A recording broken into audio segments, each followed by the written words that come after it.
Hi guys, मैं हूं अभिषेक। Welcome back to फिल्मी काउंटर। आज की वीडियो में G5 पे available 6 best mystery crime thriller web series की बात करेंगे। So without wasting any more time, let's begin.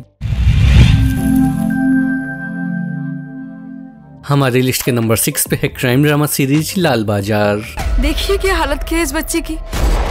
एक मर्डर हुआ है। कोलकाता का एक ऐसा रेड लाइट एरिया जहां क्राइम से जुड़े सभी उल्टे सीधे कामों को हवा दी जाती है और क्राइम की इन लेयर्स को खोलना और उनके पीछे के सच को सामने लाना लाल बाजार के पुलिस वालों को USP है। इतनी गर्मी के साथ आएंगे ना तो आपके लिए रिस्क हो जाएगा।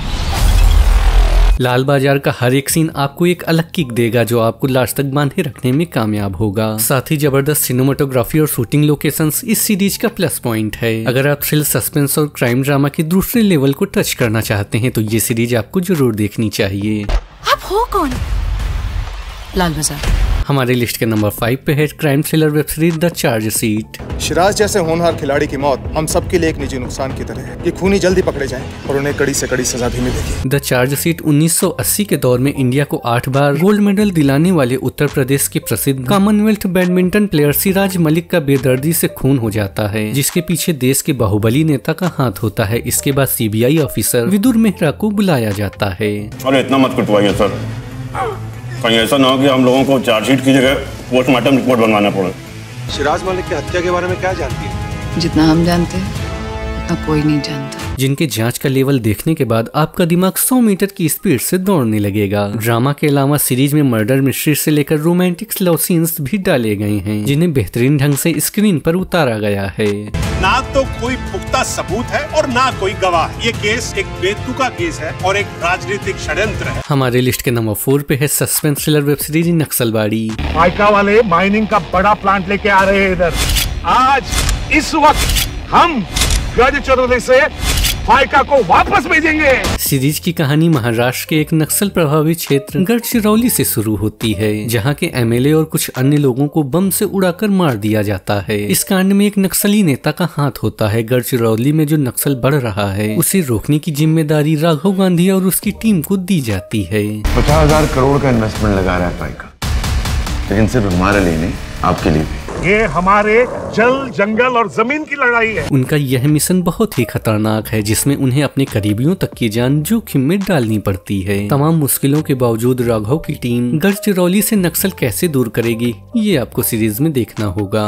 अब ये नक्सली देश के विकास में रुकावट है। ये लोग तैयारी करो, हमला आज रात ही होगा। हमारे लिस्ट के नंबर 3 पे है science fiction crime thriller web series finger trap.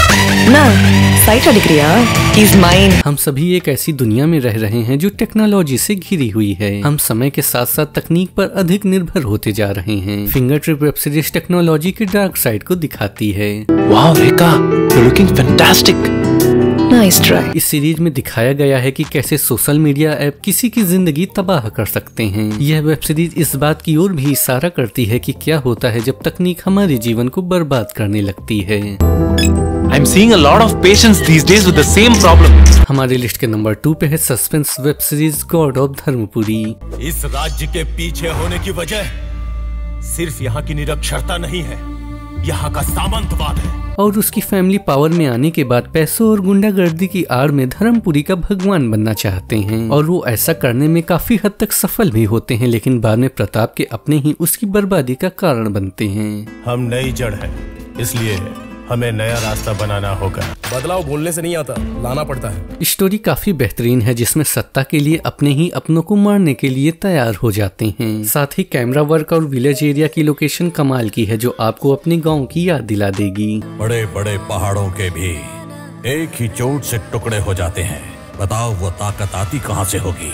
उठने वाले हाथों से या पड़ने वाले हथौड़े से। हमारे लिस्ट के नंबर 1 पे है historical drama series Taj divided by blood. क्या सबसे पहले पैदा होना ही किसी इंसान को ताज पहनने का हकदार बना देता है? इसलिए आइंदा मुगलिया तख्त काबिलियत देखकर चुना जाएगा। सीरीज की कहानी मुगल एम्पायर के सम्राट अकबर और उसकी गद्दी के हकदार की कहानी है। सीरीज में दिखाया जाता है कि अकबर को अपने साम्राज्य की बागडोर संभालने के लिए एक योग्य उत्तराधिकारी की तलाश है। अकबर अपने तीनों बेटों से कहते हैं कि जब उत्तराधिकारी चुनने का समय आएगा तब वह उम्र नहीं योग्यता को देखेंगे। सलीम, तुम पहले मुगल हो जिसके अंदर राजपूती आन भरी हुई है।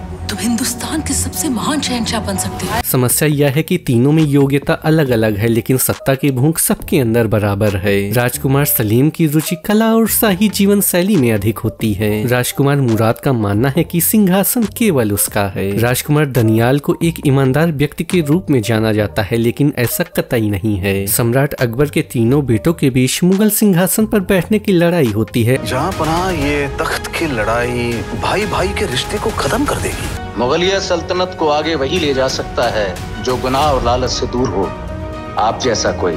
तो दोस्तों ये था आज का वीडियो। आपको ये वीडियो कैसा लगा मुझे कमेंट सेक्शन में बताना बिल्कुल मत भूलिएगा। मैं मिलूंगा आपसे किसी नए वीडियो में, तब तक के लिए goodbye. It's not a game.